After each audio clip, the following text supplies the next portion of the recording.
Okay, just for all our attendees here today, just going to wait another 20 or 30 seconds or so, then I'll kick us off and get us going.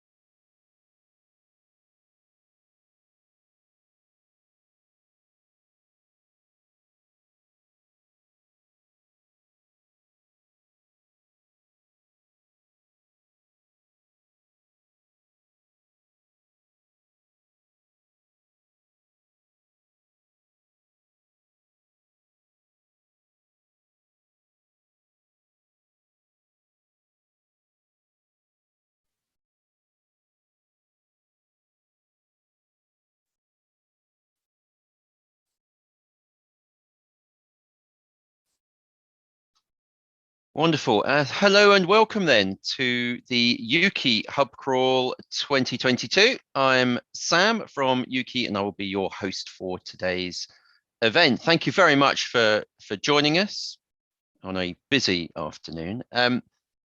Just as a little bit of background, the Hub Crawl is a 12-date series with 8 virtual events, one a week, starting at 4 p.m. as we are here on a Tuesday afternoon. Please go to ukie.org.uk to check out the other content that we're going to be covering. There's a whole range of subjects, some of the hottest topics in the industry at the moment. And last week we looked at how you can access talent and bring them into your business. So where's the talent of the future coming from? And today we're going to be focusing on retaining that staff for the long term. I'm delighted to announce that our partner for the Hub Crawl is Barclays Bank. There are 8 virtual dates, as I mentioned, and we are hoping to get this on the road when we get into April, go out and do some physical visits around the UK, which is really important to us to try and get that community up and running. As well as offering comprehensive support to the industry, we'll hear shortly from Barclays about that support that they offer. And this partnership with them enables us to keep these events free. And then when we go on the road, provide the required food and drink and venues. So I really appreciate their support. If we were in person now, there would be a rapturous round of applause for Barclays, especially you, Elaine, that we're going to welcome in a second. Just a little bit of housekeeping, just so you're aware of what's going on. So today's event is being recorded. You will be sent a video link afterwards, also with relevant slides from the speaker, so you can reach out to them and converse with them and ask them for any additional guidance. And we'll do that in the next couple of days. If you have any questions, and we do encourage you to ask questions, if you click on the Q&A button at the bottom of the screen, type your questions in there, and I will either get them to the speakers after they've done their short presentations and ask them those questions. If not, they'll be able to write an answer in text for you later on in the event. So any questions that you asked will be answered by our speakers today, and we'll cover as many of those as possible. I'm firstly going to welcome Elaine from Barclays just to come and say hello and give us a little bit of an update on what Barclays are up to. Hello, Elaine. How are you doing? Hi, Sam. I'm good, thank you. How are you? Do you know, I'm very well, thank you very much. Very well indeed. All the better for having you here. So what are Barclays up to? Well, lots. So I'm Elaine, thanks for having me today. I lead game strategy at Barclays, and I sit on a dedicated team within Barclays that work with the games industry. We've been supporting the creative industries for a number of years, and we love it. And we're trying to always learn ways that we can better support the industry. So obviously we've got, banking services that we can provide. We're also one of the only banks that are one of the very few banks that can provide video games, tax credit loans. We also can support with market finance and FX. Also as well, in regards to, your staff, we can support if you've anyone relocating to the UK, we can help with getting them set up with a bank account. We can also help with your staff in regards to wealth and finance education or wealth well-being. Also as well, we have a resource called the Eagle Labs. So we have a number of incubator labs, I think it's about 28, nearly 30 across the country, where we have a location where people can come and work. We've got mentorship programs, we've got accelerator and incubator programs as well. And actually we've got 5 of these labs across the country are games biased. So we've got, let's see if I can get this right, we've got Southampton, Brighton, Sheffield, Liverpool and Northern Ireland. And again, we've got some fantastic resources in there to help games businesses. We also run a number of industry events, and hopefully in the next month or two, you'll see some announcement about those events when we can all start to come together again. And then finally, I just wanted to mention a piece of work that we're doing with Ukie at the moment, which we launched last week, which is called the Games Demo Day, where we're inviting games developers with unsigned games to apply to take part in our demo day in April. And what that was is we will have 8 game studios demonstrate their unsigned game to a panel of industry experts and a virtual audience of potential investors. We ran our first event like this with Ukie last September, and we had over 100 investors viewing this event. So if that's something you might be interested in applying for, or you might know someone who's interested, go visit games.barclays.com. And thank you, Sam, for letting us be part of this. I told you I'd be short and sweet. You certainly were. That was great. Thank you very, very, very, very much. Just a reminder to people, if they have some questions, there's a question coming in there from Rila, please put them in the Q&A. But Elaine, how do companies find out about the demo day? Where do they go to get more information? Yeah, so if you go to games.barclays.com on our homepage there, just scroll down near the top, you'll see a button there. You can find out more about the event, and actually you can apply there, and then it's a pretty easy, straightforward process. Stick the link in chat for us. That'll be helpful for everyone. And thank you again for your time, and thanks for supporting the event. Thanks, Sam. Talk soon. So today's event, we've got a couple of different formats. There will be a couple of speakers and also a games panel later on, but we're starting with an interview. I'm going to have a little conversation with Liz Prince from Amicus. So Liz, if you can turn on your camera. Hello. There we go. Hello. Yeah, wonderful. How are you doing? You all right? I'm good, thank you. Yes, how are you? Do you know, I would give myself about 8 out of 10. Nice, that's good for a Tuesday. Well done. It's not bad, but there's room for improvement. You know, it's important just to have a little wiggle room there. See how you feel on Thursday. So thanks for joining us today here, and for volunteering to be interviewed. And we're going to talk about some of the research that Amicus undertook. Maybe you could tell us a little bit about the sort of the methodology and set the scene for us. Tell us a little bit about that research, please. Okay, so we ran a survey about remote and hybrid working in the games industry. We ran that from September last year through to mid-October, and then we published the results in November.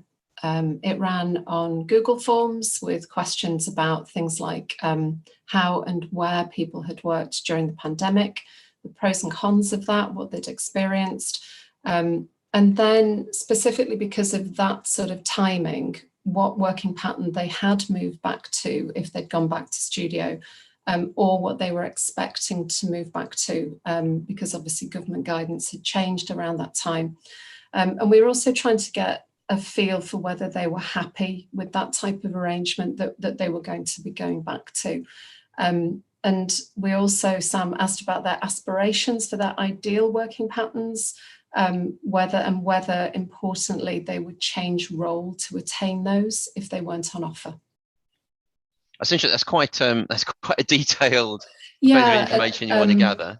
It was, I think, obviously we asked about sort of typical demographic stuff as well. So we had some locations, regions of the UK which we thought might be interesting, employer locations, employer size, and we tried to make it so people could complete it in about 10 minutes, and we did offer one lucky recipient a £150 Amazon voucher if people wanted to get the results. So we were trying really hard, promoted it through our own social channels and obviously our own network of candidates, and people, our partners like Ukie, shared it on the newsletter.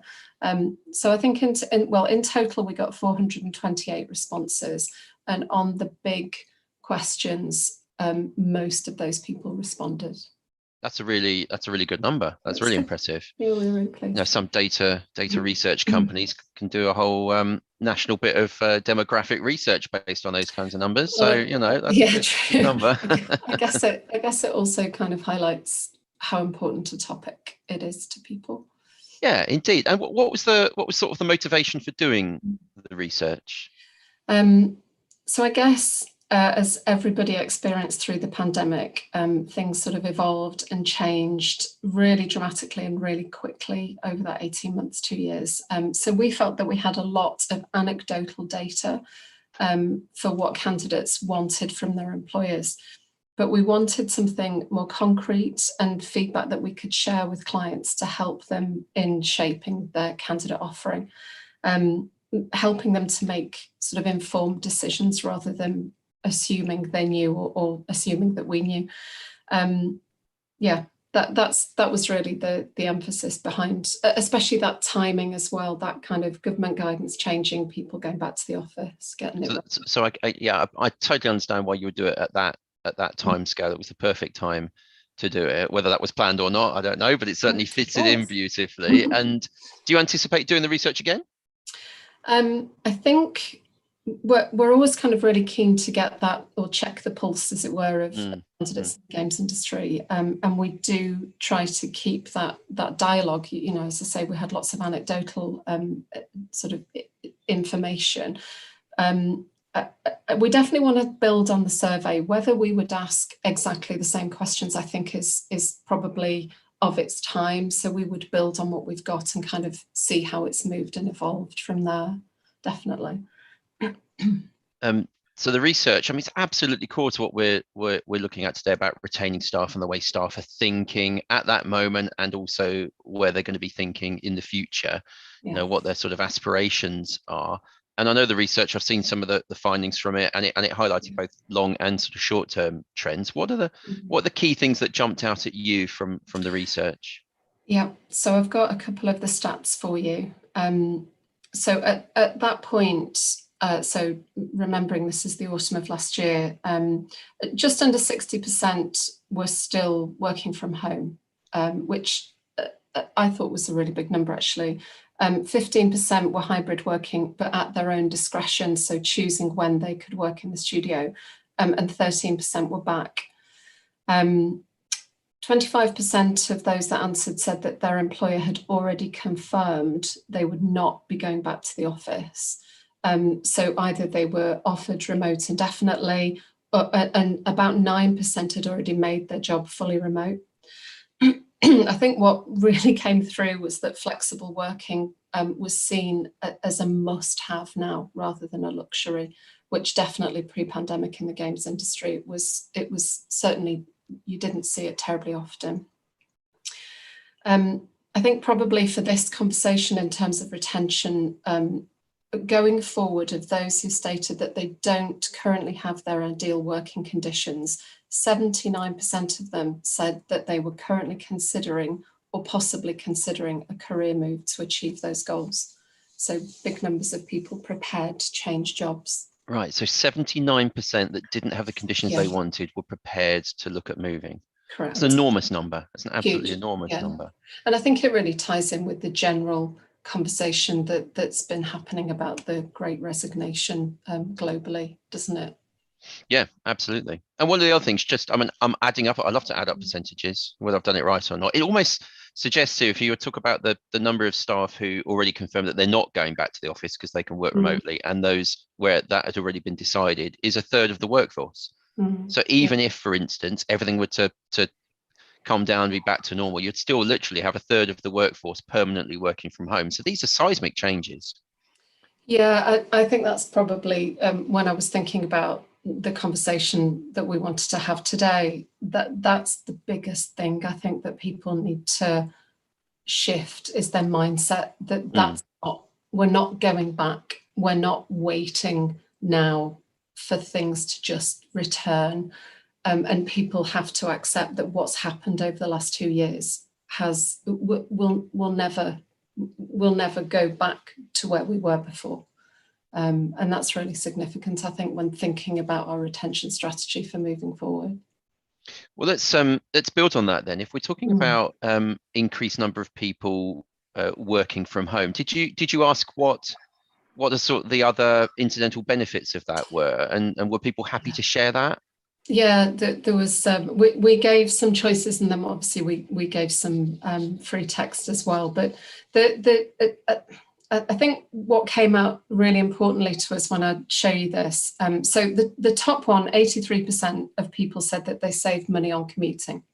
So it's a very tangible, easy to measure benefit, isn't it? But then we had enhanced work-life balance for 73% of respondents, spending more time with family, 61%, taking up new hobbies and pursuits, I think Elaine was talking about earlier, 40%, easing childcare challenges, 26%. So I think when you look at those types of things that people feel are a huge benefit, they're really big ticket items, aren't they? They're all around family, they're all around working to live. And you said it earlier, but this is the seismic change that means, in my head, we won't be going back anytime soon. So if we try and translate that, if possible, into today's event, sort of about retaining staff for the future, what are the sort of the key implications that you think this research is showing on retaining of staff? I think there's one thing to differentiate in people's minds is their existing team and then attracting new as well. I think those are two different sets of audiences that you need to have a think about. But companies will absolutely need to consider offering at least hybrids, if not remote working, as part of their choice, their package to existing and new people. And one of the, I think I've got a quote actually, Sam, I was thinking about, excuse me, I'm so sorry, I've got a stupid throat today. One of the things that somebody was saying was it would just be a red flag to them if a company wasn't considering remote or flexible options. And over 40% of those who answered would refuse to consider a job if those conditions weren't offered. Okay, that's pretty stunning. Now, the question is, I suppose, and maybe this is going outside of the research and maybe it's more into your sort of steer as a leading recruiter. Do you think employees have a lot more say then in the way businesses are operating, and do they have more bargaining power because of this kind of research and these kinds of stats? Interesting word, isn't it? Power. Maybe the wrong word, but I've thrown it out now. No, it's interesting. I've seen quite a lot of wording, Sam, that 2022 is the year of the employee. Right. Which is really interesting. But I think for me, it's the fact that employees are now starting to ask much more around the human questions around the work that they perform. So why am I doing this? What's it for? How can we do it better? And a lot of people are choosing to leave their job or move career or move organisation if it better suits their new sort of lifestyle. So talking about the sort of, it is a new power dynamic. I think that's absolutely right. And I think to keep people happy and motivated and in your business, you need to start giving them the employee experience that they're after. So it's about personalizing it, not perhaps treating people as a group, as I think we probably have done in the past. We've had women coming back from maternity leave, that's a group, rather than individuals. Because I genuinely don't believe people are seeking to abuse that power that you've sort of mentioned. They just want to be trusted and they want to be offered flexibility and choice and to see themselves working in partnership with an organisation. Yeah, I think that makes perfect sense. Now, I do have another awkward question for you. I'm sorry about this. One of the other things that came out of the research was that 80% of people said their productivity levels had remained the same or increased whilst working from home. Do we know that? I mean, can we trust that? Is that robust, or is that people just kind of projecting what you want to find out? Is there any way of knowing? I think you were thinking about that because I'll be honest with you, Sam, I think that's a very loaded question there. But I think you were thinking about that stat in relation to perhaps some of the games that have been shipped late or having delays and things like that over the last couple of years. So my absolute response is I do think that individuals are absolutely reporting their productivity accurately. And I think there are loads of reasons that games would have been delayed. And it's certainly not a new phenomenon, right? Yeah. But, I think when I was thinking about this, looking back at our 2020, so early pandemic working environments, we were thrown into home working. We didn't do this in a sort of planned, prepared, organized way. We got there really fast into a very sort of frightening environment, and certainly in the UK we've never experienced before. I think people were getting ill, or we were losing loved ones. We weren't seeing family and friends. I kind of think that that's home surviving and working at that point. So I think that companies did really brilliantly to survive and continue to thrive at that stage. But when we moved into 2021, and particularly later in that year, which is obviously, as I say, when we surveyed, companies had started to make decisions about remote and hybrid working.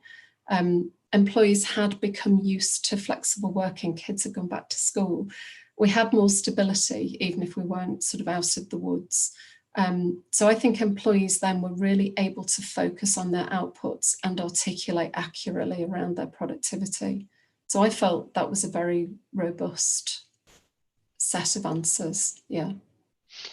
Wonderful. There's plenty of questions coming in actually, which is, I hope you're ready for them.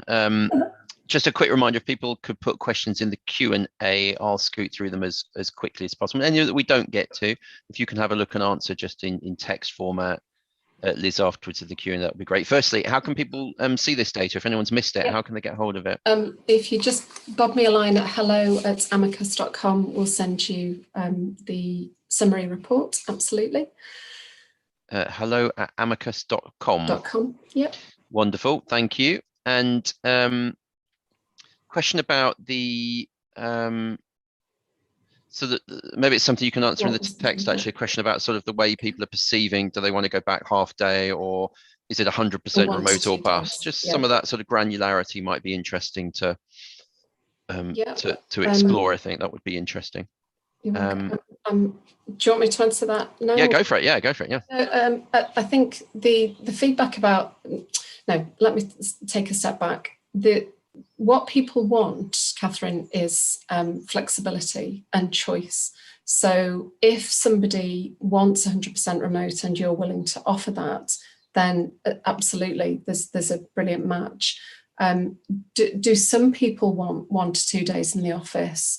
Absolutely, some people do. And I think the absolute key is having those conversations and trying to make it work for individuals, but within teams, and also making sure that sort of sense of belonging, that they can that they connect to the business, to people outside of their team, that sort of thing.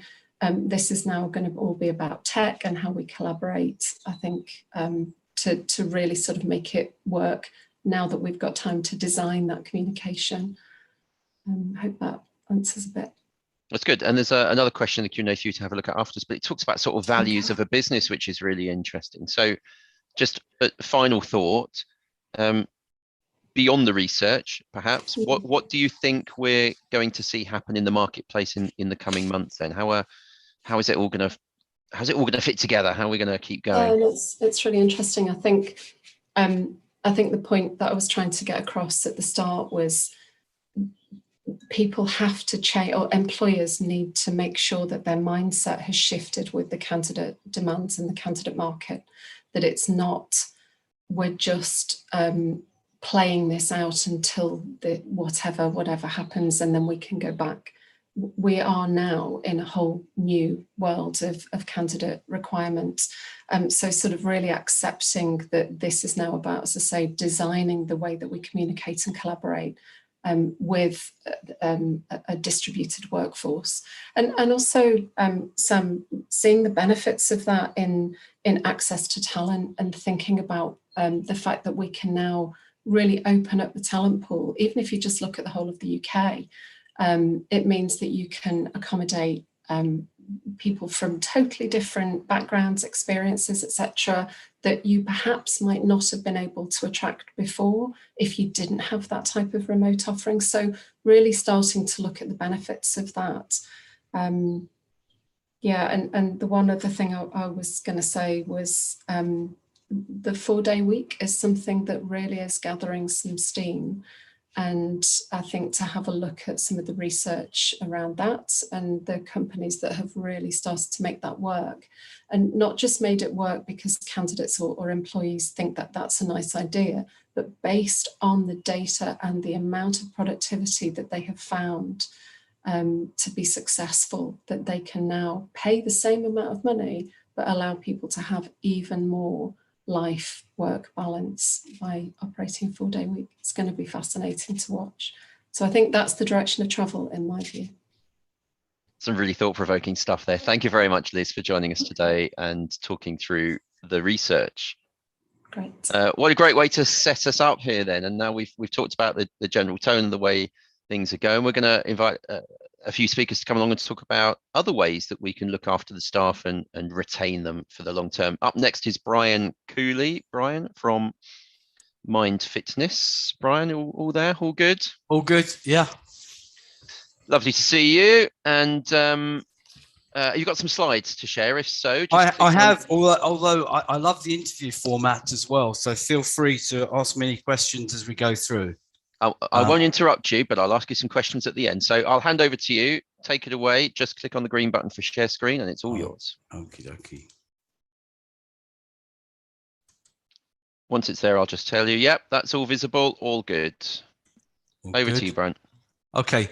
So, yeah, thanks for inviting me today to share some of our insights.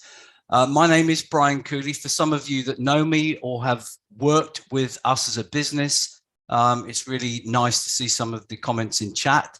I thought that was really, really interesting what Liz was sharing, and I hope some of the insights that Liz gave us will also dovetail with some of the things that I've got prepared for you as well today. So first of all, yeah, really grateful to be here.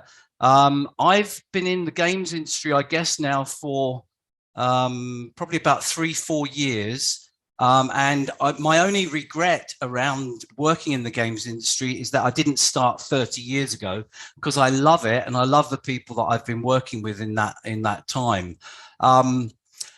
As a business, Mind Fitness is focused on 3 principal areas. We look at resetting people's understanding around mental health and mental health awareness. Then we look at well-being, and we focus in on thinking skills around well-being, and we also do some work on mindfulness. And then the third area we look at is business effectiveness. So how do we show up and how do we use our skills to actually drive the agenda of the organizations that we're working in? So those are the 3 domains. And of course, the question that Sam set us in terms of thinking about, well, how do we attract and retain the best people and the right people for what we need them to be doing, is a really kind of philosophical question in some ways. And so that kind of set us thinking on, well, what do we do and how do we approach the whole area of attracting and retaining the best people? And our subscription, if you like, is to a system that's been developed by a company called Sirota Consulting. And there's a chap there called Dave Sirota, who fundamentally has probably got the most empirical research around how do we actually help our employees to be fully showing up as their best self. So he talks about creating enthusiastic employees, and his approach and system is really based on some very simple ideas that are drawn from 40 years of global research across millions of different employees and tens of thousands of different organizations. And from all of that research, there have emerged some universal truths. And those universal truths, contrary to a lot of current thinking around, tailoring our approach to the individual, his insights, the insights drawn from that research, have come up with universal truths that cut across differences of age, cut across differences of culture, cut across differences of race, differences of identification, differences of faith. And actually, the evidences, the data evidences, that they talk to more than 85% of people's fundamental motivations.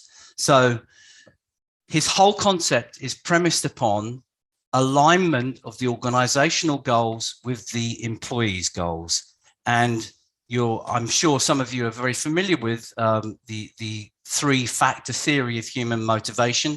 That was the core of his thinking, and it's called Sirota's three-factor theory. So here's those three factors. He talks about organizations need to deliver fairness or equity. They need to deliver meaningful work that is recognized by the peers and by senior leadership. He also talks about camaraderie. We are hugely social animals, and the challenges of the last 2 years, very linked into what Liz was talking about, the challenges of the last 2 years have really been incredibly significant, depending on whether you are more extroverted or introverted in the way you actually depend on those social interactions. And one of the big things we've all been challenged with is, how do we actually sustain those meaningful human relationships in this digital world that we're now all occupying? So what I wanted to do was dive in a very quick way with some of the insights that the empirical research has given us. And so we're going to look at each one of these areas: fairness, achievement, and COVID fog, apologies, achievement, fairness, achievement, and camaraderie. First of all, looking in on fairness, these criteria, the questions that were asked, were very, very simply constructed. And the criteria are based on these ideas. In responding to the questions, participants gave answers that were either not satisfied at all, broadly satisfied, or really totally satisfied. There were some other nuances in it, but just in terms of this presentation, I just want to give you those three things to hold on to. So those were the criteria: not satisfied, broadly satisfied, or totally satisfied. And these are organizational data points. So across all of the organizations, the tens of thousands of organizations, across 40 years of gathered data, these are the data points I'd like you to look at. So regarding pay, over 40 years of research, broadly, half of people are more or less satisfied. The norm is that half of people are more or less satisfied with their levels of pay. Again, focusing in on employee well-being, you can see that the at worst response was that 1 in 20, 5%, were satisfied with the way their company looked after employee well-being. Now, that's something really significant when we look at the differences with the younger generation, millennials and Gen Zs, that are coming behind some of us older folk, because they have slightly different agendas, which is very linked again into what Liz was sharing with us from some of the insights that she's got. So I'll return to employee well-being, but at best, look at 98%. Some organizations out there believe that the organizations they work for are really, really knocking the ball out of the park in terms of the way they think about employee well-being. And again, open question for everybody on this webinar today. Where would your company be around those four areas of questioning? Where do you think your company would end up? Favoritism, just want to draw your attention to favoritism. The question as posed by Sirota Consulting is, are you satisfied that there is a lack of favoritism inside your organization? Now, we know in terms of fairness, favoritism is one of those things that doesn't ever really get tracked inside an organization. And yet it is something that is discussed really, really in meaningful terms by employees, especially employees that decide to leave an organization. It's one of the things that we know from the data gets talked about again and again and again. So quick dive in on fairness. Just going to do the same thing with achievement. Just give you a moment to take in some of those data points. Again, don't want to labor the point, but the idea here is that there is a norm. Again, this is across multiple business sectors, so it's not games industry specific. It would be amazing over the next 5-10 years to get some real specific data points around games industry responses to these questions as well. But let me just draw your attention to the idea of the pay is fair enough. The norm is that 4 out of 10 people, 40% of people, say that their pay is fair enough. Again, at best, 91%. So in the games industry, we know now that there, you know, from, again, this reiterated the point as well, that the game has slightly changed, that it's really a seller's market in terms of employment skills. And so there are some really big considerations around the transition from regional pay scales to really global pay scales, because we know now in this new world we're all in that actually regional variations are really not at play at all. Again, just draw your attention into training. The training that is provided is effective. Of course, you know, I have a vested interest. Mind Fitness is a training, learning and development provider. But the norm is most people are pretty satisfied. They think that, you know, roughly 50% feel that the training that's provided inside their organizations is you know, pretty satisfactory. Again, at worst, 5%. Open question. Where would your organization be in terms of response to some of those questions? And then camaraderie. Again, this whole notion that we need other people's interaction with other people, and we need those social relationships. Again, the norm is that in general questioning, in terms of, do you think that the relationships you have with your colleagues are either positive or negative? The norm is that 83% of people think that they broadly have positive relationships with their work colleagues. And that's a really, you know, significant factor, because for people to decide to leave an organization, if you were tracking to the norm, for example, that's always the big wrench. One of the big things that is noted in all of the data is that people regret leaving the relationships behind more than anything else. That's one of the things that has emerged from the evidence of this research. Again, we can see that the challenges, and again, with regards to the games industry, we know that some of the challenges we see again and again and again inside organizations is with the silo way of working and the differences between competencies collaborating effectively across departments. We know that there are some friction points there.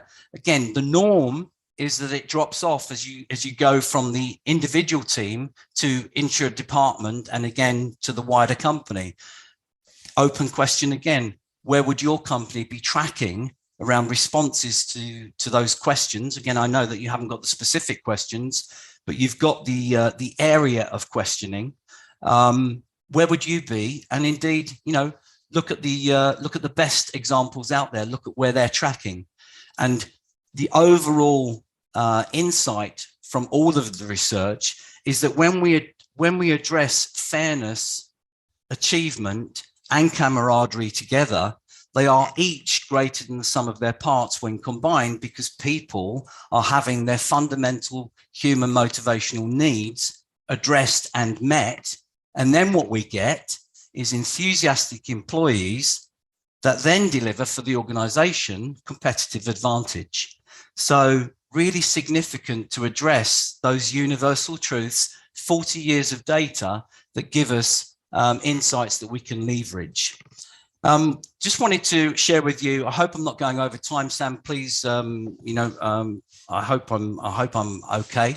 I'll just quickly finish off what I'm sharing with you by sharing the Chartered Institute of Professional Development survey, Wellbeing at Work, and some alarming data points here. 95% of employees will not give the real reason for absence from work if it's mental health related. And we know that there is good reason for people to edit the truth around mental health challenges, because we know that the taboo and discrimination and stigma that there is around mental health is very, very present. So people are actually probably making sensible decisions broadly, because many organizations are not making mental health a high enough priority up the agenda, and the behavior change is not following as a result of that operational priority. Again, I won't labor the point. There's some other data points there for you to absorb. I guess the critical one there, around 83%, is that when people are showing up to work because they're not well, they're just leaning into presenteeism. We know that productivity goes down if people are not feeling at their best. And yet, why is it happening? Because people feel like it would be detrimental to them if they didn't actually show up at work, either for their own career prospects or indeed their relationships with their teams. Some other data points just to share that I think are really valuable and interesting, and give us another opportunity to think about how we're actually engaging the talent that we're after. 75% of the workforce are going to be millennials by 2025. And if you remember on the Sirota data, when I showed you the slide about employee well-being, the reason that's a significant data point is we know that the younger generation are being more assertive in what they require from their places of work. And the agenda of well-being at work has become a real priority for that generation that are coming behind, some of us older folks I spoke before. So that is a really significant thing for us to understand and address. We know there are many different points of view, depending on your own lived experience and depending on your perspective from the life experience you've had. Frequently, there is, from an older generation of leaders, there's a sense that younger people have an entitlement. And this is just me giving you some qualitative input here. I believe the data is really clear that actually the younger generation are being much more dynamic in seeking out places of work that are going to fulfill them in all of the ways that Sirota's universal truths talk about: fairness, achievement, and camaraderie. So again, don't want to labor the point, but there's some really interesting further data beyond what I've shared with you today that might also be worth you sticking your nose into. And certainly if anybody wants anything in terms of a fuller, deeper dive, I'm happy to provide that for anybody that asks. So wellbeing initiatives. Let's look at what we can do. This is something that we've put together with Mind and Mind Fitness. These are the insights. I'm not going to go through each one. They will be there. I think Sam's going to share these slides with you, so you'll have them as something that you can refer back to. But these, again, are evidence-based, proven to have a direct impact in terms of the way people are feeling about how they're being looked after and how they're able to show up and live and work at their best inside their organizations. Really challenging one there is encouraging employees to stick to their working hours. We know in the games industry, that is one of the, hardy perennials that is a challenge depending on the season and the demands of the organization you're working in. And then so just to close out this this share, I just wanted to give you some really top tips, give you a moment to just read through. And probably the three that I would, from my perspective as a learning and development provider, call out for everyone is I don't think there's ever a waste in providing access for employees to look at their communication skills in a safe learning environment. I think all of us can benefit from working together collaboratively without the heat of battle of needing to do business on the project that we're working on, and having that safe environment to turn up and be allowed to make mistakes in a safe learning environment. And certainly that's what we look to provide. So the three that I would call out as real priorities is communication skills and an understanding and awareness of psychological safety and how you go about creating that inside your teams and inside individual relationships and inside the wider organization. And then of course, emotional intelligence, and help people have access to the 4 domains of emotional intelligence, understanding that it all begins with self-awareness. And that self-awareness helps you then to regulate your own emotional responses or indeed reactions to when things get really tough for you. So I hope I haven't taken too much time. I hope that's been stimulating and provocative. If anybody does want to reach out specifically, you can get hold of me there at that email, and I'm sure Sam's going to also give you contact details. Again, very quick whistle-stop tour around some of the insights that we think are the most important to think about when looking to attract the best people. And most people are the best people when they show up, when they first begin in an organization. And sometimes it's the organization itself that does its very best to take people from being enthusiastic to being actually a little bit switched off. And that's why people vote with their feet, because their needs are not generally being met. So just some food for thought. Sam, I hope that's been thank you, Brian. Really useful. good. Yeah. I mean, really nice and good to see plenty of numbers and stats. I love that. We are a little bit over time, but I'm going to ask you one quick question, if that's all right. So the data showed that perhaps mental health is not given enough priority by a lot of companies, and yet at the same time, you mentioned that it's a really positive way of attracting new talent by focusing on things like that and looking, certainly with a younger audience. Are you beginning to see companies make that change and make that adjustment? Is it happening quickly enough? Are they doing enough? Great question. I would say the games industry, compared to other sectors, is probably an early adopter.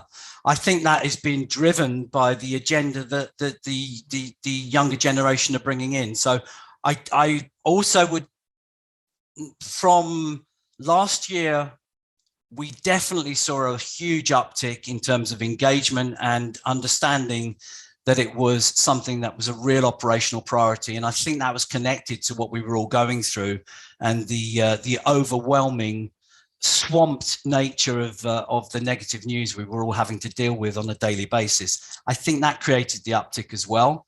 And then connected, I would say this is also, an important consideration, is that the business case is now being understood, that the direct impact on how people are able to show up and give their best is hugely supported by those companies that are really seeing the benefit of their managers and their general employees having the understanding and awareness of mental health and how to actually emerge what frequently stays hidden, which is, having those really difficult conversations, those really challenging conversations around how people really are, what's really going on for people. And I think that's happened broadly in the games industry more than many other sectors. Okay, so we're on the path to success, but a lot more work to be done. So thank you very much for that. And I will share your slides. If people have any more questions for Brian, please pop them in the Q&A and Brian will have a look at those. I thought you were going to try and sell your training courses to us. That's what I would have done. But anyway, we'll distribute some information about that to people as well. There's some amazing training that you do for the games industry. So thank you very much, Brian. My pleasure. Next, I'm going to welcome Charlie Pitt from Connor Broadley. Hello, Charlie, you all right there? Yeah, well, thanks. And you're going to share some information with us around benefits and perks and the like. So thank you very much for doing that. If you get your slides up, I'll just shout when they're there. Yep, that's good. Can see them. Right, over to you. Thank you. Cool, lovely. Thank you, Sam. And good evening, everybody. I hope you had a good day. As Sam said, my name's Charlie, and I'm here just to talk to you guys about how you can really harness benefits as a retention tool for your employees. I currently work quite a lot actually in the creative services industry, and part of that is obviously gaming, and we do have quite a few gaming clients. So for this hub crawl, I decided to reach out to a few of them just to see if there's any common challenges amongst them that they're currently facing. And these were the three that really stood out for me personally, and they're of course shared across different industries. But the first couple was really around that staff retention and high turnover points. It's easy to look back over COVID and see how we've, I suppose, lost some employees. I know the industry employs quite a few overseas workers who, could have gone back to their families for long periods of lockdown. Liz mentioned the Great Resignation, with people actually looking at their career choices themselves and maybe just stepping away from the sector entirely. And of course, mention that magic word Brexit, post Brexit rules around overseas workers as well, which has really led to those sorts of challenges. But on the flip side of that, some of the challenges we see also is the ability to expand quickly as a game studio. So if you launch a game and it goes successful and really, really well, you need to be able to attract and retain staff to really help you upscale and maintain that growth. So benefits really does play a pivotal part in that. So like I said, I work for Connor Broadley. I work in the corporate consulting team, and I'm tasked with working with corporate clients and businesses to design and bespoke employee benefits package that suit the demographic of their people. And we work across the three pillars that I've got here on the screen here. So consulting, which is really about finding which benefits work for you as a business. Engagement, which is around, okay, what's the strategy around engaging people in these benefits? How do we get them interacting with them? And finally, the advisory, which is, okay, these benefits are suitable for you. Let's go ahead and implement them. Let's management and make sure they're not, they keep up to date and not outdated. So I think the first valid point actually to share with you guys is that the way that we incentivize people through benefit packages has changed significantly in the last 10 to 15 years. Back then, I suppose people would think that a decent salary, a comprehensive pension offering and private healthcare schemes would be a sufficient retention tool for employees. But the fact is that we have to come around to and address is that whilst the tool of retention stays the same, employees are expecting more. They're expecting support across their personal and work lives. And they also want an experience with the company that they're working with as well. So far more than just a salary. They want support across mental, physical, and financial well-being. As you know, there's been lots and lots of stats that have come out post-pandemic. Some recent ones that have come out which have, I thought, aligned with this. And that's the post-pandemic expectations of employees. So that's excellent compensation and benefits, desirable bonus scheme and flexibility, which again, Liz spoke on. And I'm going to touch on a little bit more about those points as well. But it's important to recognize where you would be if you were to implement a successful program. So if you do, from our perspective, you would be you would hit these 4 sentences here. So you've become a competitive employer within your sector, and that's key with the great resignation going on at the moment. Not enough skilled workers out there, salaries rising and rising and rising. You'll become a competitive employer. Positive workplace culture, which is so important to retaining staff. In turn, on that, you should be making employees feel appreciated and valued. In turn with that, increasing productivity and reducing absenteeism and presenteeism. So improving your culture and retaining employees for the long haul. So I want to talk about just what should a benefits package include, because as a business, you may set aside a significant amount of spend for this if this is an area of focus for you. The key thing is that benefits have to be personalized through your demographic of people. There's no point you guys spending X amount on benefits and it's not what people are after in your business, and it would essentially be a waste and wouldn't act as a retention tool. I always recommend that a business needs a mix of core and softer benefits. What I mean by core is your foundation of benefits in your package. So what you go to look at first, those are benefits like your auto enrollment pension, private medical insurance, dental insurance, financial protection through life assurance and sickness salary insurance. And then softer benefits is where you can really personalize it to your staff. So are the majority of your staff ethically minded, for instance? Is there any ethical stance that you can take around your pension? Can you promote ethical investing in your pension as well? Other benefits like cycle to work schemes, electric car schemes are coming of age. And there's actually some really cool benefits that you can implement as well. So even bespoke to people, your employees' DNA, so they can send a DNA test off in the post and get some real feedback around their body and how it works. So if they're looking to improve on their fitness, for example, is HIIT sessions the best way for them to get fitter? Those short bursts of exercise, is that what their body's built for? So really interesting things that you can do, which are classed from our perspective as softer benefits. That flexibility point is really, really key. I think that hybrid working is on the radar of nearly all businesses. The point I want to touch on is around, I suppose, the working patterns within that, and especially when people working from home, because you can't see them at their desk. There's an argument that 9 till 5 working is a bit outdated, but at least that did provide people with structure. What I've seen with working with studios is that burnout is quite a common issue because people are overworked. And that may be because they're working long hours into the night. I would suggest that you as a business come up with some sort of policies around working, whether it's a 7 till 7 policy, so nobody logs in before 7 a.m, nobody should be logged on after 7 p.m, just so people aren't eating into their evening. And rewards as well. So as we mentioned, desirable bonus scheme is one of the post-pandemic points.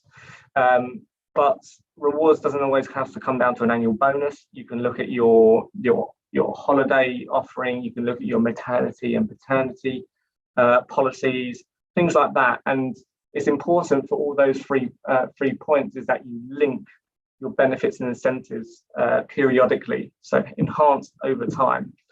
If you have the data, I would recommend that you look at your average tenure of your employee. So if it's 4 years, could you start implementing enhanced benefits at the 3-year point and the 5-year point, just so that longevity could be extended?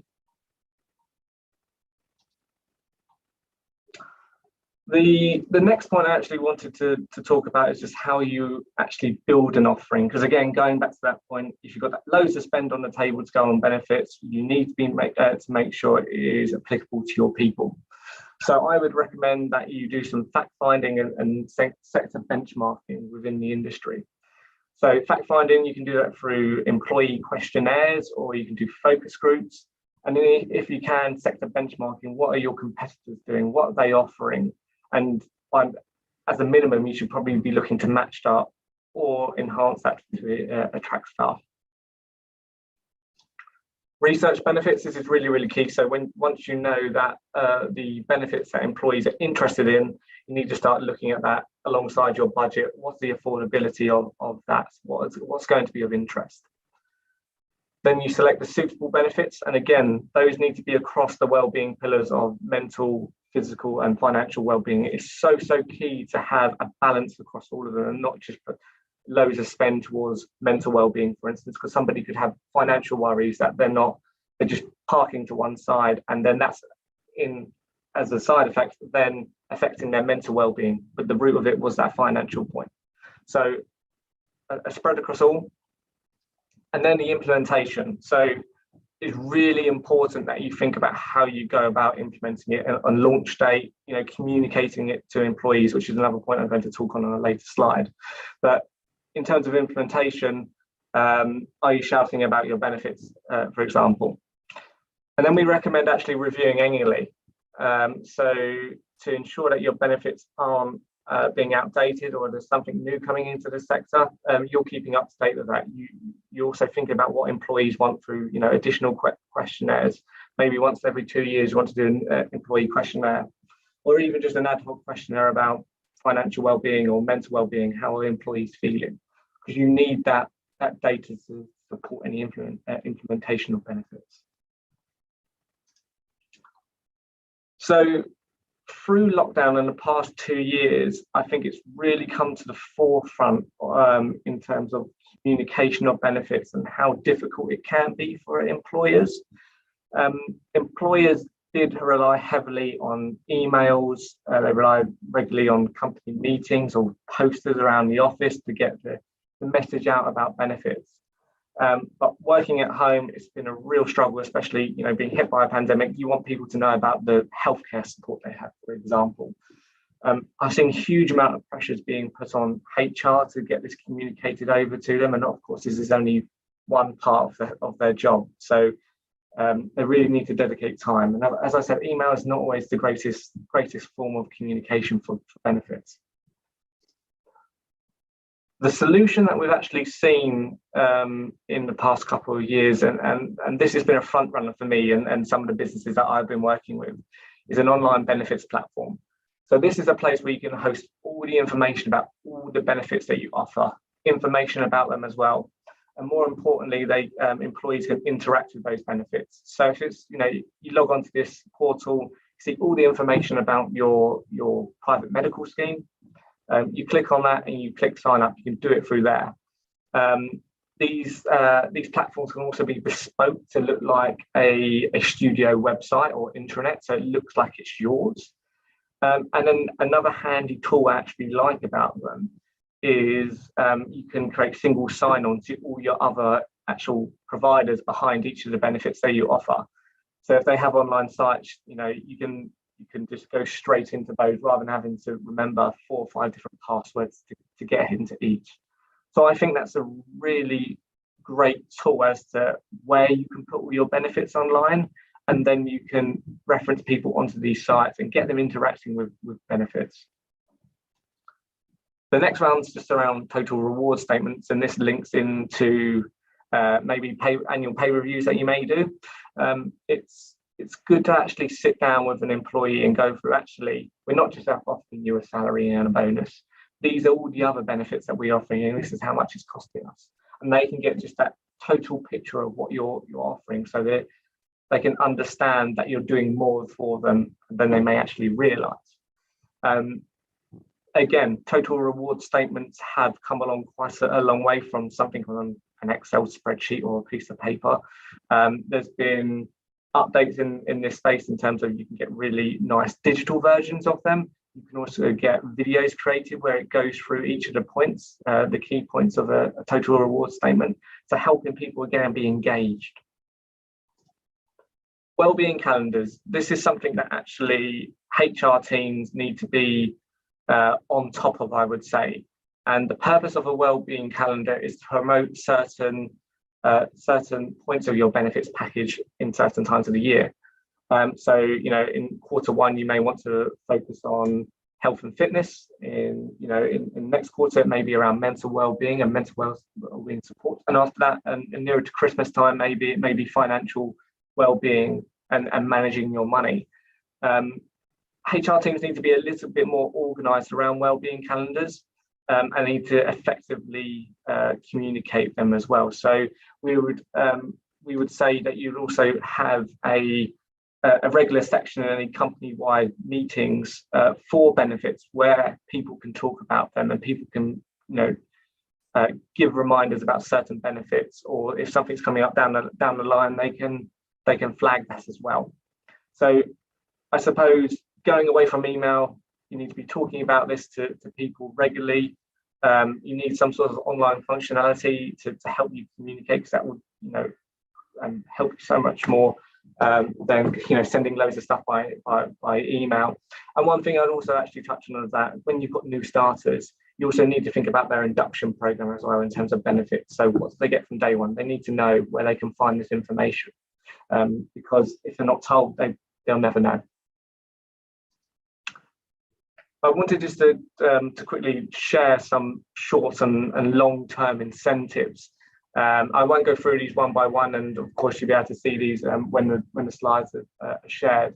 But I'll just touch on a couple. So real-time support. This is the well-being side of things. If somebody's feeling a bit of imbalance in terms of their mental well-being, are you providing mindfulness support? Are you providing any helplines that they may need to sort of provide that support away from work, because it takes a lot for people to approach their line managers about mental well-being. Financial planning clinics, if you're looking to do something a little bit different, can you offer employees an opportunity to speak to a financial advisor on a fully confidential basis to talk about their personal finances? Those types of things will actually go a long way, because people will not necessarily get the opportunity to speak to a financial advisor. So then they can just bring any topic they like and get support and signpost it from that person.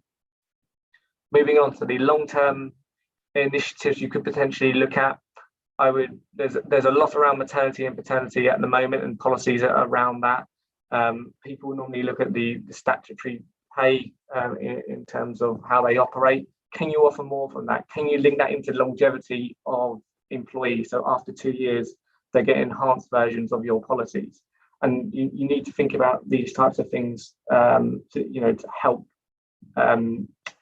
increase your retention rates.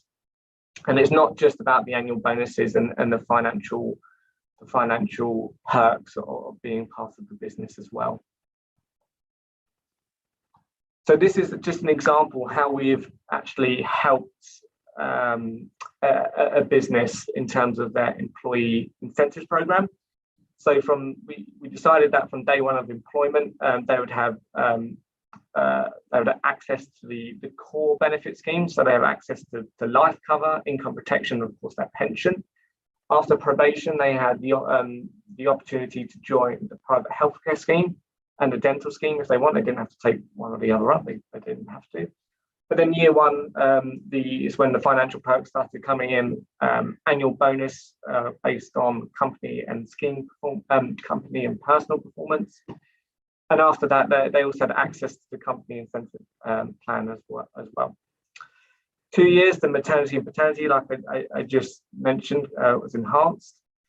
Year 5 increased holiday allowance by five days, so they had a base of 25 days. And then they also offered to cover family members on the PMI as well, so that's no longer a payroll deduction as an option.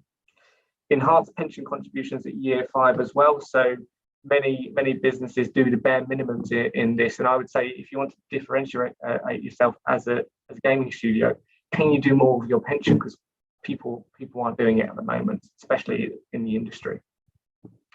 So enhanced pension contributions, and then at year 10 a paid sabbatical, and again increased in contributions again, so that went up to 10% 10% employer contribution at the 10-year stage.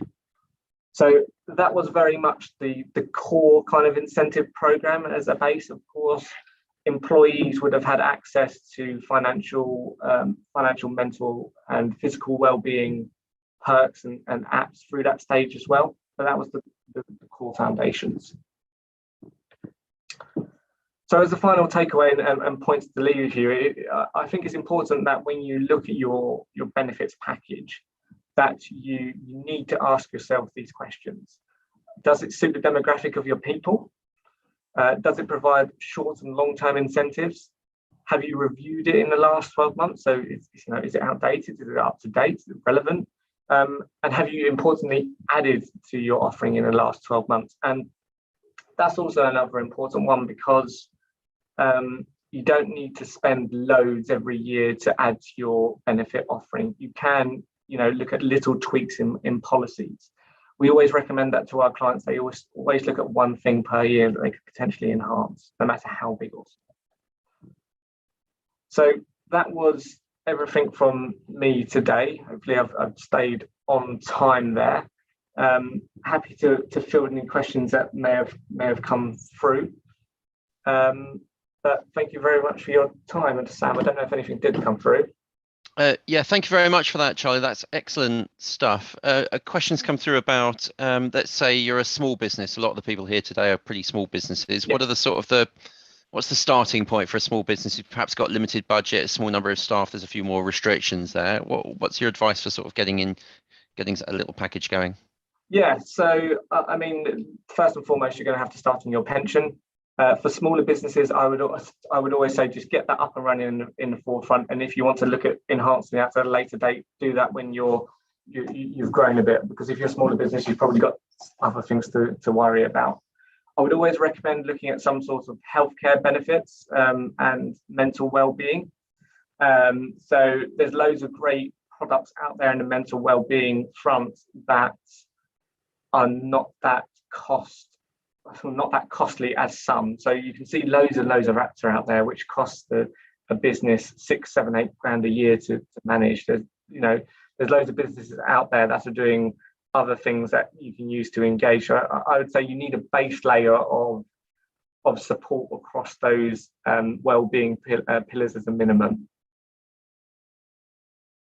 Okay, that's fascinating, and this is something that's been increasing importance. So great to have you here talking through it. And Charlie Slides will be available afterwards. And I know we do a bit of work with you, so we've really appreciated having that support as a company. So thank you very much for that, and thanks for your time today.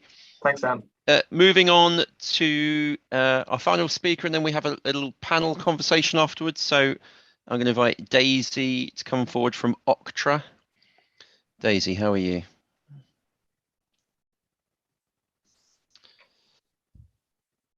Daisy.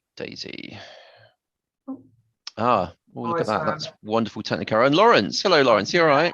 Oh, yeah, I've hijacked and come in as well, Sam. So is that what you do? You sneak in when no one's looking? I can't help myself. Well, thank you for joining us today, both of you. And I'll hand over to you. If you've got any slides to share, just click on the share screen at the bottom. But over to you.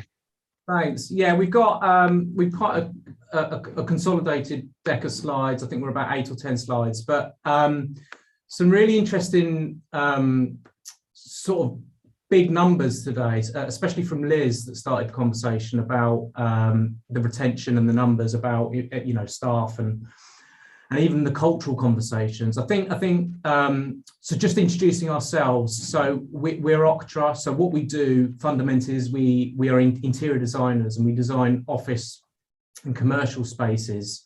And specifically, I'd like to think that we have a specific interest into the gaming and the creative worlds. Daisy's sat with me here, senior designer, has worked on some of the case studies that you're going to see towards the end of the slide of decks. But hopefully what we're trying to get across today in the short slides that we've got is how the office environment can, I suppose, a couple of things, get people back in, I suppose, is one of the fundamental questions of driving the users and the staff and employees back into the office and retaining them. So as we know, there's a really high demand in good people, I think. Just before we get onto that, so this slide here, we're just, I suppose, a bit of background for us. you're starting to see some companies that we've worked with in the past. Daisy and myself are working with several more, but I think that hopefully gives you you guys a snapshot of, I suppose, some names that we work with and what we've done for them. So you're seeing that bottom paragraph there about the gaming developers, motion capture studios as well, audio suite. So hopefully all of these words resonate with you guys of what you've got in your office or what you aspire to have in your office if anything's progressed within your company. So 72%, a similar fact to what Liz said earlier, I think she said 79%, that will be or are considering a job hunting, and that was a fact from 2021. So big numbers about people that are interested in either moving or are hunting to move. Why that is hopefully will come up in the challenges and hopefully the solutions in a minute. 91% on year growth demand for game developers and programmers. So again, a massive number, almost doubling year on year in terms of the growth with developers and programmers. So how does that help or help influence us, and what challenges do we face? So the gaming industry has exploded as a result of the pandemic. As we know, right, people were at home, so people were jumping on the games and the games consoles, and then that obviously meant that the gaming industry within the pandemic exploded. Yeah, and then with this sort of increased growth within the industry, obviously comes a greater demand for space in the key locations, for example, Guildford and Leamington Spa. Higher demand in square footage. So weirdly, offices within other sectors, the square footage is going down. We're introducing a lot more flexible solutions, hot desking, and trying to consolidate that large headcount into a smaller square footage.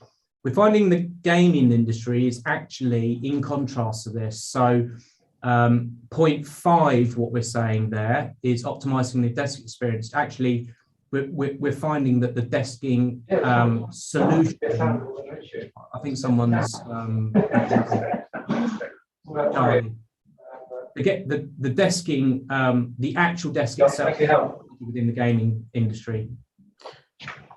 And then sort of due to COVID, employees have become accustomed to obviously all of the comforts that they get from the home office. So it's about creating an environment that really attracts them back. That's really key. Just before we move on from this, a challenge that just from a facilities management point of view as well that we've come up almost on every project. So if you are looking to move office or redevelop your office that you have got, the demand for independent, artists, developers, and programmers within the staff are demanding a higher experience at their desks. So that is independent lighting controls, the air conditioning, and the quality of air needs to be sufficient for them to work in as well, because they've got this set up at home now. So it's almost going back to the original question of why would they come into the office if actually the facility at home, which in many cases is better sometimes than what the office used to be. So those were the challenges, and now we need to look at the solutions. So by introducing sort of flexibility, by allowing teams to expand and contract. So this refers to the team's flexibility rather than the flexibility of work settings such as hot desks and things like that. And also about creating convenience for staff and enhancing well-being. So by providing, on-site cafes, gyms and wellness rooms, all to kind of enhance that user experience. Point 3 there, so designing with experience in mind. So again, why would people want to commute into the office? I think it's down to, we've touched on it, Liz and Brian and Charlie have touched on it as well. It's about the experience within the office. So how we can manipulate and celebrate the experience within the office. And that goes through every medium. So that is well-being, it's about fitness programs, facilities. We're seeing on almost every project now, gyms and well-being suites included within the brief as a standard. Yeah, and then by sort of providing as well a variety of social and collaborative spaces such as, breakouts and scrum areas, the workspace is really encouraging kind of cross-team interaction, so enhancing the company culture and collaboration between teams as well. And then lastly, I suppose, point 5 there, another solution is the variety of spaces. So again, we've touched on the gym facilities, but the idea that the office is not now a space where you go to work and then you go home from 9 till 6. It's providing all of the assets that you typically would get within a town. So facilities like dry cleaning or concierge service, or, you know, we've got ourselves on our intranet where you can order food and facilities late in the evening. It's providing not just the physical form of the office, but all of that management part of it as well. So then we've got a few case studies to share, and we look at the challenges and how we help the companies sort of overcome them. So the first is Product Madness. So they'd outgrown their current space and they wanted to accommodate space for future growth and new ways of working. So the brief was centered around their manifesto, which is passion, creativity and collaboration. And their tagline was come and play in madness. And hopefully that really comes across within the office design. And they really wanted to attract the best talent as well. Square Enix. So Square Enix produced a flexible work environment. So albeit the size that you're seeing now, which is 24,000 square feet, the space does offer alternate solutions of how people work. So they did venture into the arena of flexible work solutions, and I think it works for them as a business. Creative Assembly, so a project that we've recently finished. So these were massive on that desk experience, as we talked about earlier, about providing 2-meter width desks, sit-stand desks, again for ergonomic reasons, and then a large breakout facility where they can break away from their desking and their artwork that they're producing throughout the daytime, and really let off some steam in the breakout area. But aesthetically, trying to get this in line with an experience for the user to be, you know, proud of. And then lastly, we're super excited to announce that we're currently working with Double 11 as well on their project. So hopefully that's summarised what we're trying to do and influence, I suppose, this post-pandemic world, and venture into the new office and what it looks like for the creative world, and in particular gaming, and obviously trying to, you know, retain staff within that setting and in that environment. It's hopefully the office can contribute and act as part of that. Thank you very much, Lawrence and Daisy. And a really interesting dichotomy there, that on the one hand you have studios perhaps reducing the amount of space that they need with more people away from home, and yet there's an increased demand to give the support that they need to make sure that they're fulfilled as staff in the office. It's an interesting challenge, isn't it? It is, yeah. It's really unique, Sam. It's I would say it's probably the only top sector that actually are growing in size in terms of square footage.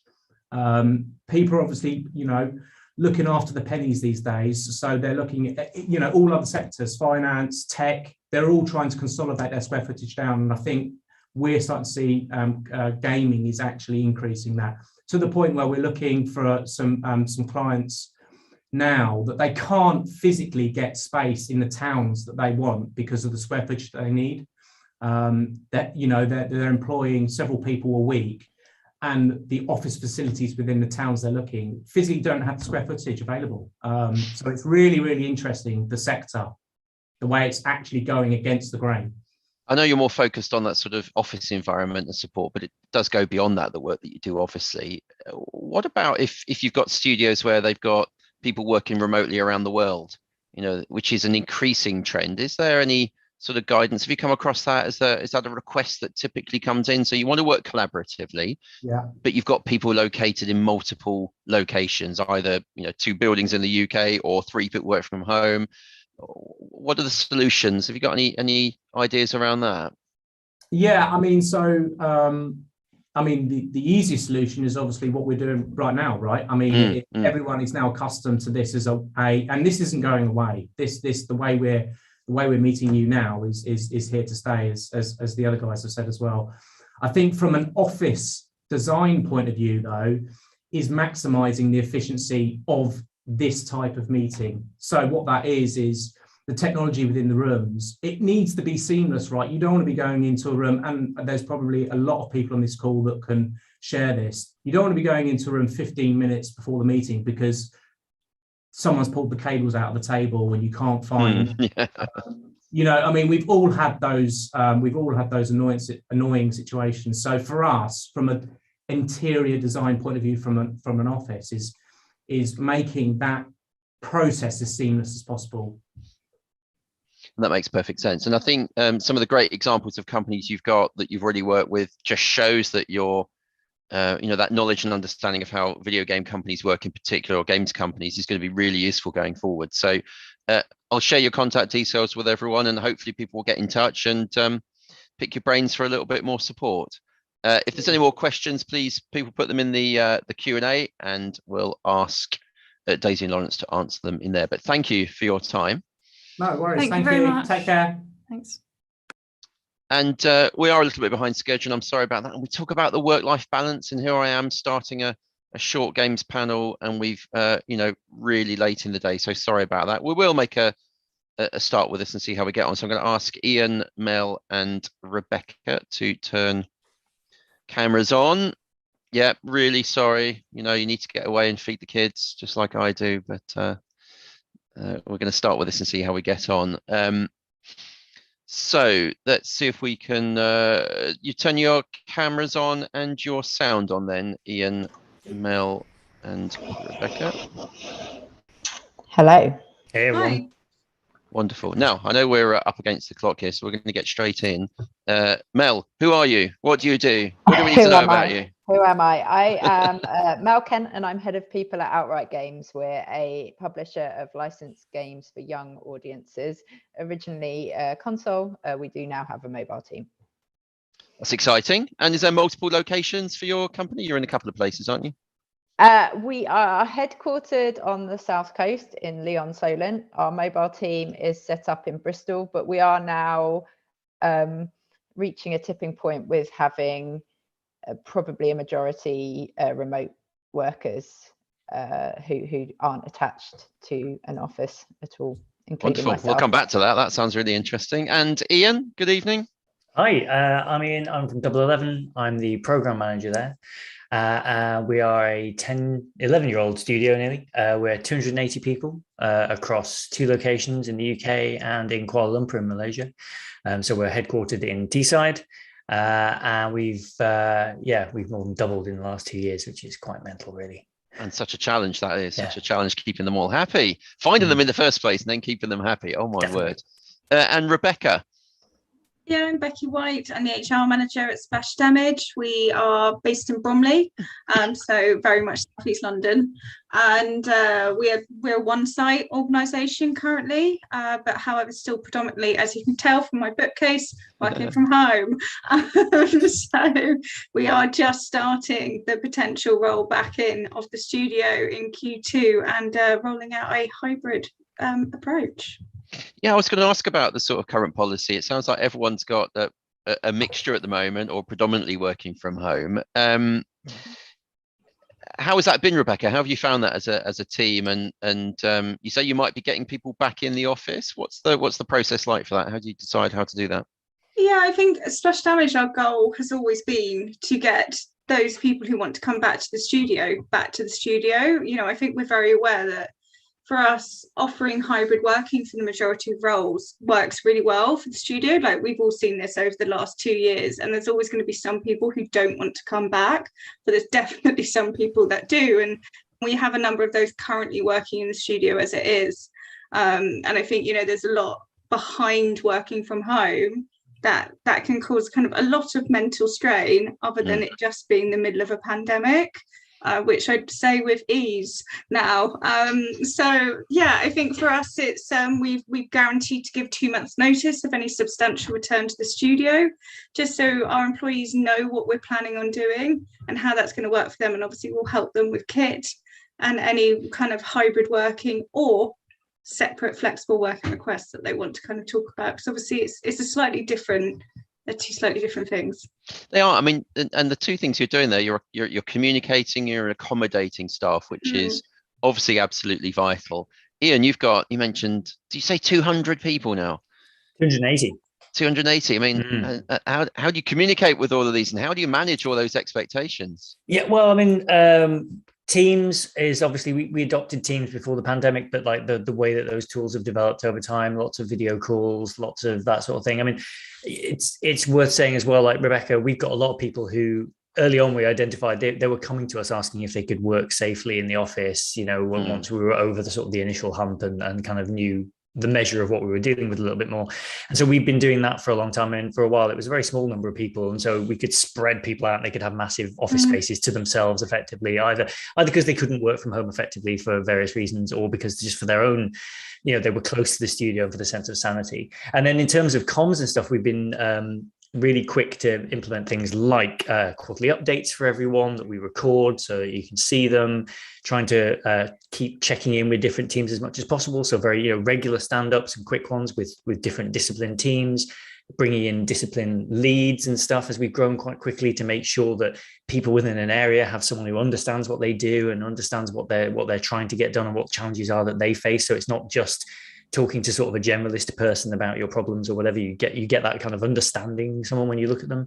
And then it is about like regular comms out through email and presentations and things like that. And just generally sort of good practice. We've grown the people team massively. We didn't have a people and culture team when I joined the company, you know, back in 2019 in November, and we were like 75, 80 people back then.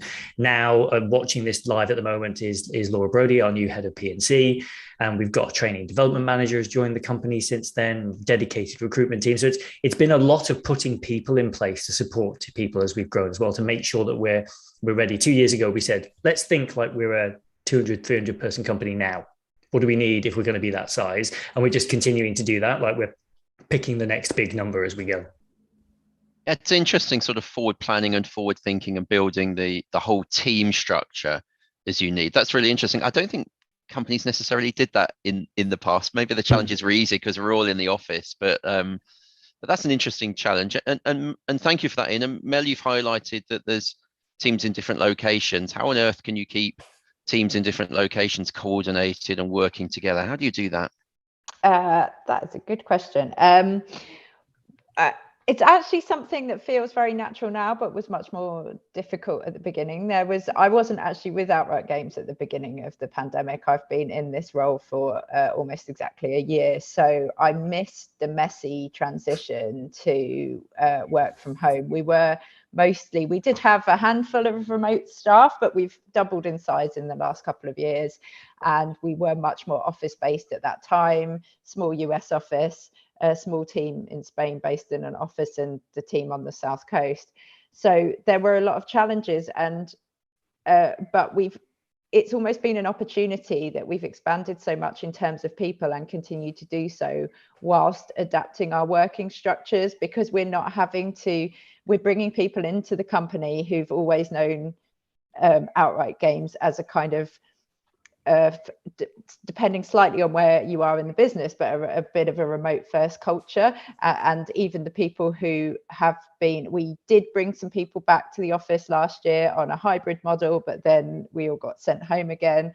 So it was such a short space of time. I really feel like we've been remote first for the entirety of last year. And it's one of the things we talk to people about when they join the company is their skills in that area, about managing and directing engaging remote teams. Yeah, that's fascinating. The sort of the okie kokie, we call it at UK, when you're in, you're out, you're not quite sure what's going on. Rebecca, I'm going to ask you one quick question before you disappear off, if that's all right. Yeah, fine. How do you start building a plan for retaining staff? You know, what's the sort of process, and what do you start with, or is it something that just happens naturally? I think it's a dual approach for me. I think if you're losing staff, find out why you are, set up an exit interview process, have an end-to-end leaver process, and kind of give those employees the safe space to say to you, you know, this is just wasn't what was quite working for me, and take that feedback on and listen and see where you can develop that. And I think, to be honest, the other best thing you can do is just talk to your staff regularly. And I think, I think we're all time short, but giving employees a space, filling in surveys. So we do weekly anonymous winning temp surveys, which gives us live data project by project of how our employees are feeling. And you can ask very specific questions. You also ask them how they're finding the benefits. We get usage data coming through, so what is working and what isn't working. And I think, for us, the final biggest thing was just really the realization that it was okay to say to our employees, like, you can step back, you can take your time. You're homeschooling, you've got your kids home, like you say, you're trying to do dinner, you're trying to learn how to do your maths times tables again, and it's overwhelming at the best of times. So I think, just really clear communication would be where I would stand from me. Yeah, clear communication. I'm sure you're a legend at maths, though, aren't you? Let's be honest. Yeah, my 5 times table is great. The rest are a bit. So yeah. No, you got to stick with the easy ones. There's nothing wrong with that. Absolutely. I'm really interested in the way that companies have sort of brought in. Yeah, see you later, Rebecca. How you sort of brought in support packages. So we've got this communication. I think we're all communicating with our staff and just working out what kind of things they need. How do you decide what sort of benefits and perks to offer staff? How do you weigh up the respective values of those? And then if you think you want to offer a particular service, how do you go about finding a suitable supplier? Who wants that one? Mel, do you want to do that? I'll go with that one. Thank you. I'm a big fan of asking people and listening to people. I think it's very easy to sit in a room sort of speculating about what might be successful and what people might be after, and actually the best way is to just talk to them. So that's through normal regular interactions with teams, but also we've put together an engagement survey. But that's not just looking at financial factors and benefits. That was also looking at other factors that drive engagement and retention, like resourcing, communication, structure, autonomy, working hours, growth opportunities, their buy-in to our mission as a company, all of these other things that are really important.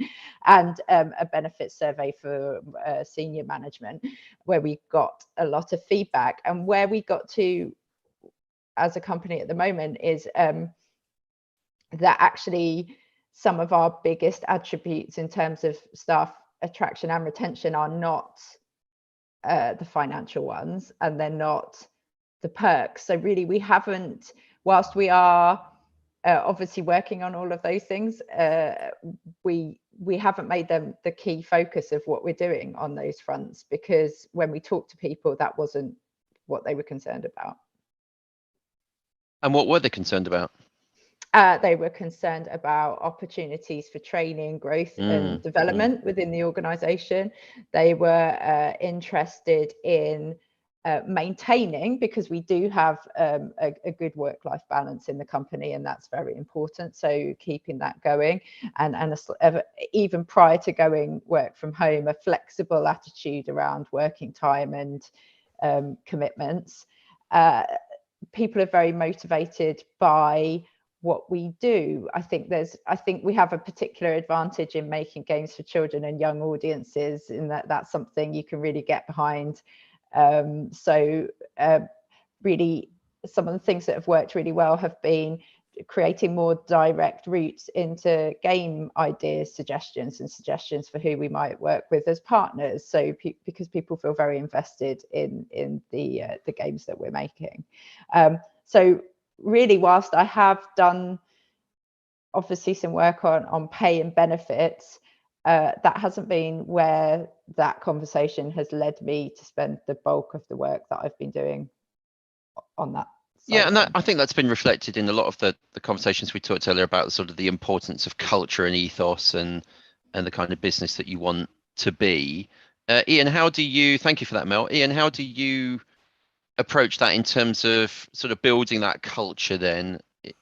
Is that the number one paramount important thing for your staff? How do you do that? What's the sort of the culture you want to build, and how do you go about building it? Yeah, well, we're very lucky that we're and this comes from Mark, our COO, and Kim and Lee, the other founders and members of the board, really, that when you join Double 11, we run you through a bit of a presentation. We talk about you wanting you to own our success, and we talk about our values, around ambition, humanity, and integrity. And those are three, they're big words, right? There's a lot of weight that carries behind that. So we kind of lead from that, because we think that if people join the company who care about the same values as us, a bit like Mel was saying about the same types of game, who do you want to work with? What are the kinds of people you want to work with? What's the kind of work that you want to do? That's a big part of retention, because if the people who join your company share your values, and we saw it a couple of times last year, that actually was tested a little bit. A couple of people left, and at least one, I think maybe two, but at least one came back quite quickly. And they left for all the reasons that you leave for, which is like shiny, work from home, big paycheck, big American company, whatever. And then within a few months, they came back, and, we gave them a big hug, and we loved them. We rinsed them for it a little bit occasionally, but by and large, that meant something to us, I think, because we've got quite a low turnover rate historically, and we know that will go up as we grow. So we think about it very much, I think, from a values perspective, and then we try and offer things that support around that, as well. So like we've just introduced Plum, which is a sort of well-being platform that you can schedule time with counselors and things like that to do some talking therapy around things, and there's some guided meditation in there and things like that. We've got 79% uptake on that. Everybody got additional money every month to pay for coffees and teas. We found a way that we could do that for them. Vitality, private healthcare and stuff, once you pass your probation, it's got a really high uptake, and it's always popular. So we try and offer because I think there's a lot of the benefits now that, a bit like they were saying before with the building work around gyms and stuff, and kind of standard, and certain things are becoming standard. I think those parts of benefits, they're great benefits and they're very important, but they are also very standard. So we try and make sure we're covering those basics really well.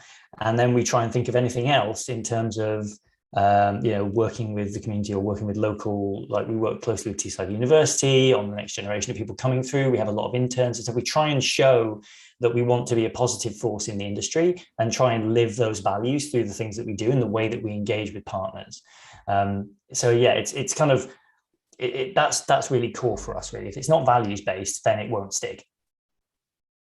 That's really interesting, and that's a very comprehensive list of benefits that you give there, but they're all focused on the same thing. It's all staff focus. It's all about the mental health and well-being and support of that team, that vital team. What we've learned the last couple of weeks is that there's not enough good qualified staff around at the moment. You've really got to look after them. You've both given some amazing guidance on that. I'm just going to ask you one last short question, if that's okay. We'll start with you, Ian. Is there anything that surprised you in terms of, the things that have really surprised you in terms of that staff have gone, that's amazing, and it's been a bit of a surprise to you? Unfortunately, no. I think we've done some lovely that things. wasn't much of a question to end on then, was it? The surprise was the way you asked the question for a second there. I was like, what's he going to ask me? Follow my socks.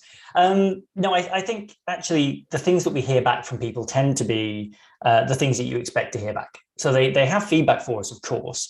And I think, the general feeling is that whilst we've been remote and whilst we've been through this difficult time, that I think a lot of people, that there is a positive uptake for wanting to go back to the office, right? So that whilst we're talking about the Great Resignation and people working from home and stuff like that, and smaller studios that we've spoken to are definitely moving to a more remote first or completely remote model.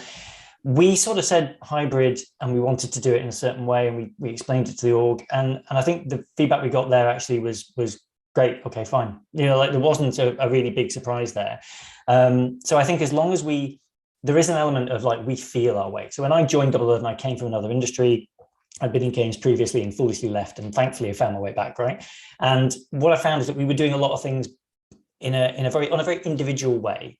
And actually, I think that coming out the other end of this thing, that's appealing to people. That's what people like. And some of the things we've been talking about today, like a thread that runs through it, is about individuality and tailoring things to people and thinking about people and their needs and being accommodating of that, because you're asking them to commit for a long term to do something that you think is great work, and that will bring meaning and develop trust more quickly and things like that. So it doesn't, in a way, surprise me that we didn't get tons of really surprising answers. I think sitting in people and culture meetings and stuff, and hey, next time we do one of these and it'll be Laura talking, who knows, she might go, oh, actually, as we scaled above 300 or whatever, this started to happen and we start to see more of this. But I don't think there've been any kind of real shock moments where we got it totally wrong. Like, I think because we tend to proceed quite carefully and cautiously with stuff. And I think that's a games industry thing. Like, you don't get into the games industry by accident. The people in our business are fundamentally mostly nice people, I think, by and large.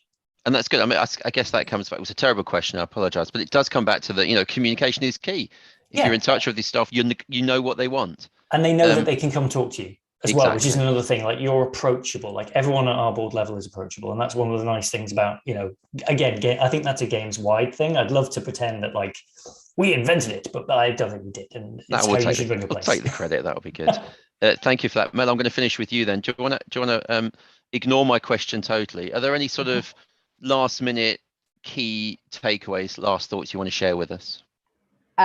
Yes, I just want to say, as someone who's come in a similar position to, it sounds like Ian was in when he joined as the first person in his company. I'm the first dedicated people person in Outright Games. And sometimes, even if you have a very approachable, very caring, mission-driven board, the people part, if there isn't somebody and a team to take care of it, can just be forced to the bottom of the agenda with everything going on in your business as usual and your deadlines. And I would just say there's nothing that you can do in terms of throwing pay and perks at people that will make up for not having a team dedicated to communicating with staff about their concerns as employees and team members, aside from the day-to-day challenges of their roles. So just a little defense of the people professional really in that, and the importance of for companies to invest in that function, particularly when they're looking at periods of high growth. It will really pay off. I think it's a brilliant note to end on. It's a really good point. We started talking about the importance of people and how they're going to not necessarily have more say going forward, but we need to listen to them and engage with them. And that's exactly what you do in your company. So thank you for coming and sharing that with us this evening. Sorry, we're a little bit over to our attendees, but really lovely mixture of speakers this evening. I'd like to thank Elaine, Liz, Brian, Charlie, Lawrence, Daisy, and also Mel, Ian and Rebecca for being on our panel. So thank you very much for your time today. The recordings will follow on, but most of all, I'd like to thank our audience for giving up their time to listen to these wonderful speakers. So thanks very much and good evening. Thank you. Thanks everyone.